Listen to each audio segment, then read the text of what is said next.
Aliza talk के मुआज़्ज़ज़ सामीन को अलीज़ा कमल का सलाम। दोस्तों, शुरू करते हैं आज की कहानी।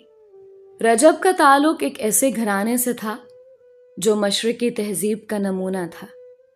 जब उसने होश संभाला तो खुद को एक ऐसे घर में पाया जहां बाप की शफकत तो थी लेकिन माँ की ममता ना थी।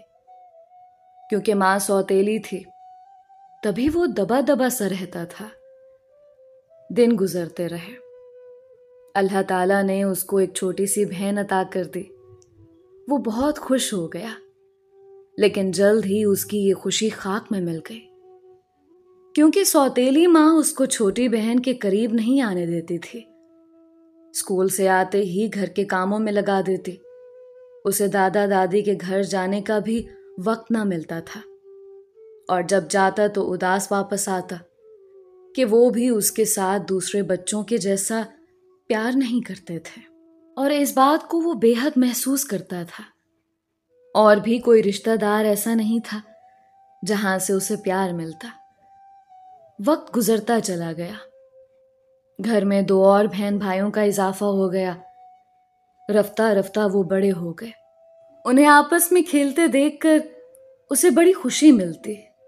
बस यही एक खुशी थी जो उसकी जिंदगी में बाकी रह गई थी।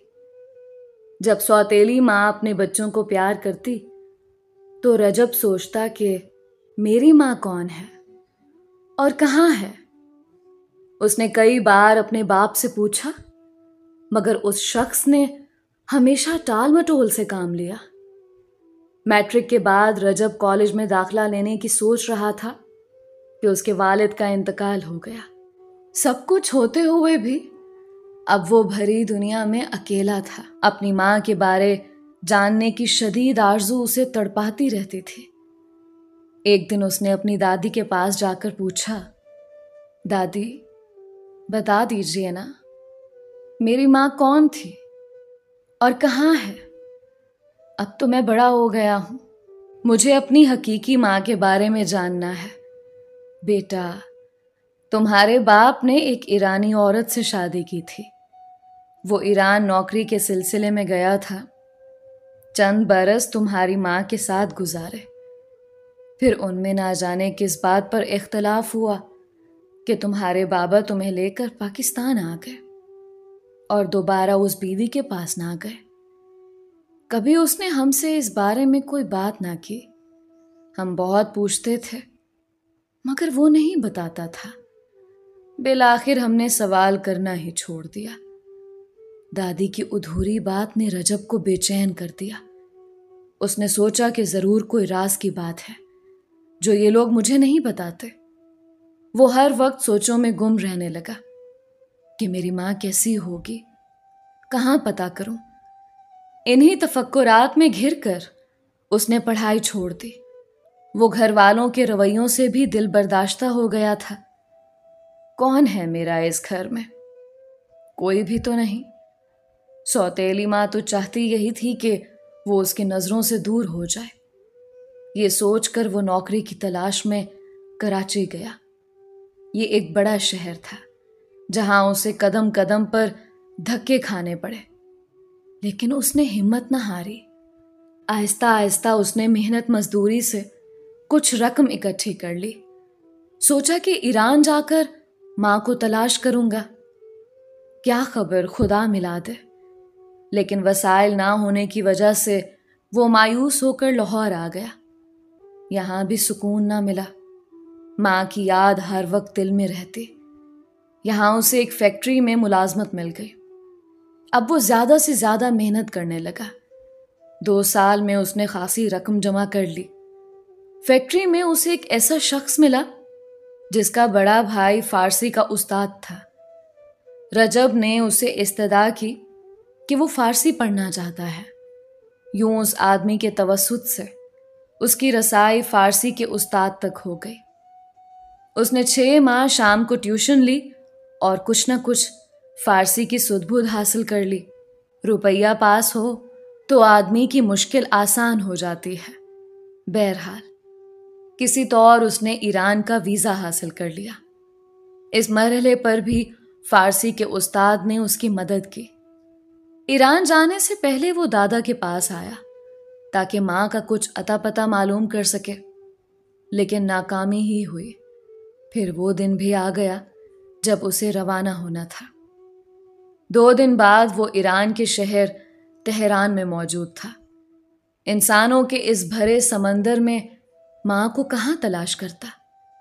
जो फारसी वो सीख कर आया था वो किताबी थी और आम बोलचाल की जुबान और तरह की थी। तब उसने सोचा कि पहले यहाँ की आम बोलचाल सीख लूं, फिर शायद काम बन जाए। यहाँ मौजूद चंद पाकिस्तानियों ने उसकी काफ़ी मदद की और एक फैक्ट्री में अच्छी नौकरी दिलवा दी। अब वो काफ़ी हद तक फारसी जुबान सीख गया था, गुजारे लायक बोल और समझ सकता था। साल भर यहाँ रहने के बाद वो बहुत अच्छी तरह इस मुल्क की जुबान सीख चुका था। इस बिना पर उसे एक और अच्छी नौकरी मिल गई। तनख्वाह भी ज़्यादा थी, लेकिन रिहाइश ना मिली। अब उसको अपने लिए रिहाइश तलाश करना थी।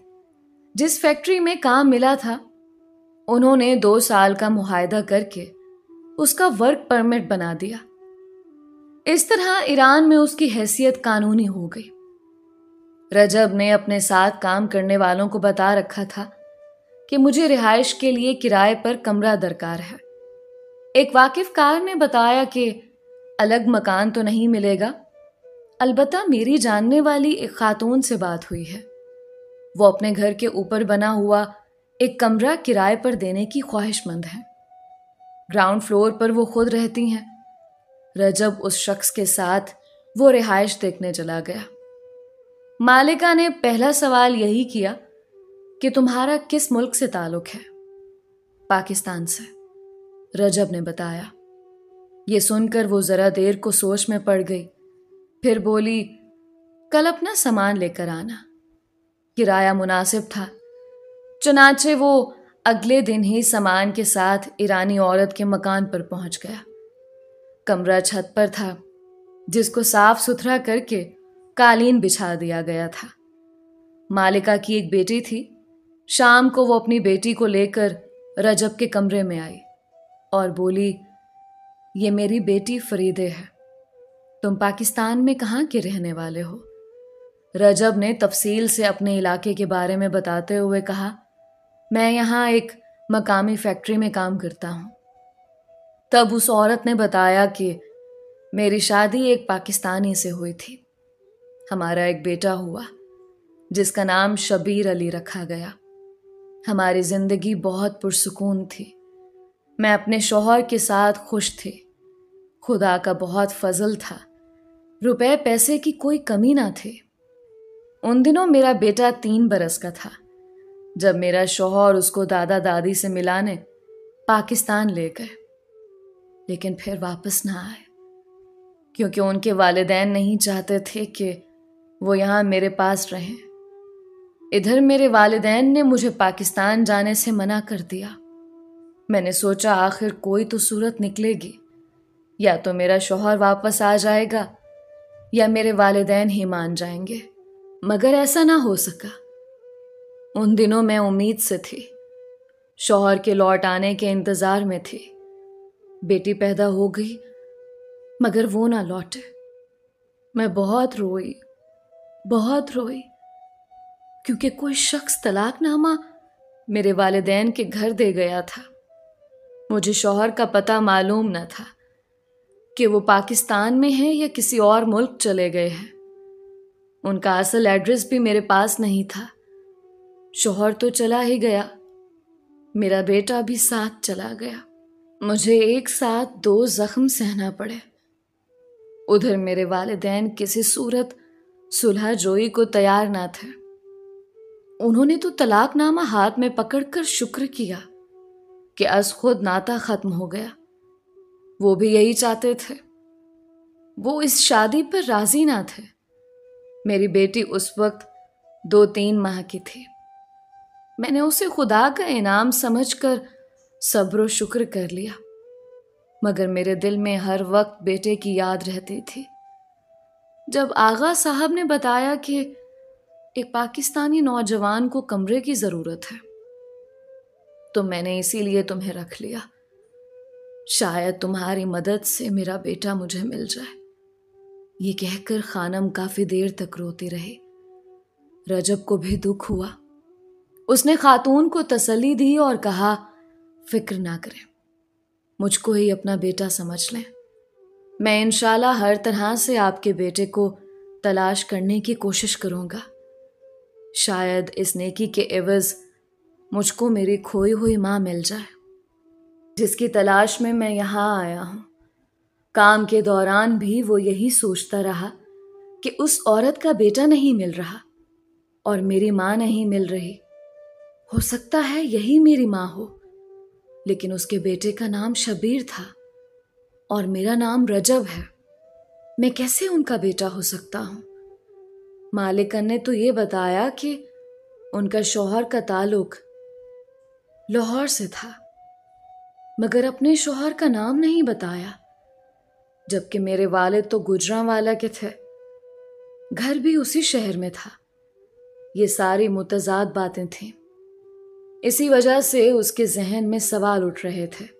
पहली मुलाकात में तो खातून ने अपनी मुख्तसर कहानी सुना दी थी, लेकिन रजब अपने बारे में ज्यादा कुछ बताने की जुर्रत ना कर सका। 2-4 दिनों बाद जब दोबारा उसका खानम से सामना हुआ तो उसने चाय का कहा और अपने ड्राइंग रूम में बिठा दिया। तब रजब ने उसके शौहर का पता मांगा। वो बोली, जो पता मेरे पास था उस पर तो मैंने काफी खत लिखे थे, लेकिन वो वापस आ जाते थे। यहाँ मेरे शौहर जिस कंपनी में काम करते थे उनके पास वही पता था। उस पर रजब खामोश रह गया। वक्त गुजरने लगा। खानम रजब का ख्याल रखती और खाने पीने को भी पूछती रहती थी। वो कभी इनकार कर देता, कभी उसके इसरार पर उनके घर से खाना खा लेता। इस तरह खानम ने उसको ही अपना बेटा बना लिया, क्योंकि वो भी उस औरत का ख्याल रखता था और छुट्टी वाले दिन उनके कुछ काम कर दिया करता था। यहाँ तो सिर्फ काम था या फिर तन्हाई। रजब को अपनी जिंदगी खिजां जैसी लगती थी। दिल की कली हमा वक्त मुरझाई रहती थी। दफतन उसकी जिंदगी में बहार का झोंका आ गया। खानम के रिश्ते में वो भांजी लगती थी और नाम अंदलीब था। वो हुस्न का शाहकार थी। यूरोप में अपने वालिदैन के साथ रहती थी। कई साल बाद ये लोग ईरान आए थे। उस वक्त तक रजब खानम के घर का एक फर्द बन गया था। तभी मेहमानों ने भी उसे अहमियत दी थी। अंदलीब के आने से उसे दिली खुशी मिली और जीने का एहसास भी हुआ। वो लोग छुट्टियां गुजारने आए थे। छुट्टियां खत्म हो गई तो अंदलीब अपने वालिदैन के हमरा वापस चली गई। उसके जाने से रजब और ज्यादा उदास रहने लग गया। उसे लगता था कि कोई बहुत कीमती चीज पाई और फिर खो दी। 2 साल ईरान में बीत चुके थे। अब उसको घर की याद सताने लगी थी। उसने छुट्टी ली और घर आ गया। पाकिस्तान आकर उसने सबसे पहले उस एड्रेस पर पता किया जो खानम ने दिया था। वहां तो किसी का नामो निशान ना था। अब दिल हर वक्त परेशान रहने लगा। खानम की शफकत याद आती थी। घर में बहन भाई थे और दादा उनके साथ रहते थे। रजब कभी कभार दादा को कुछ रकम भिजवा देता था ताकि वो उसके सौतेले बहन भाइयों को उसकी तरफ से कुछ ना कुछ लेकर दे दें।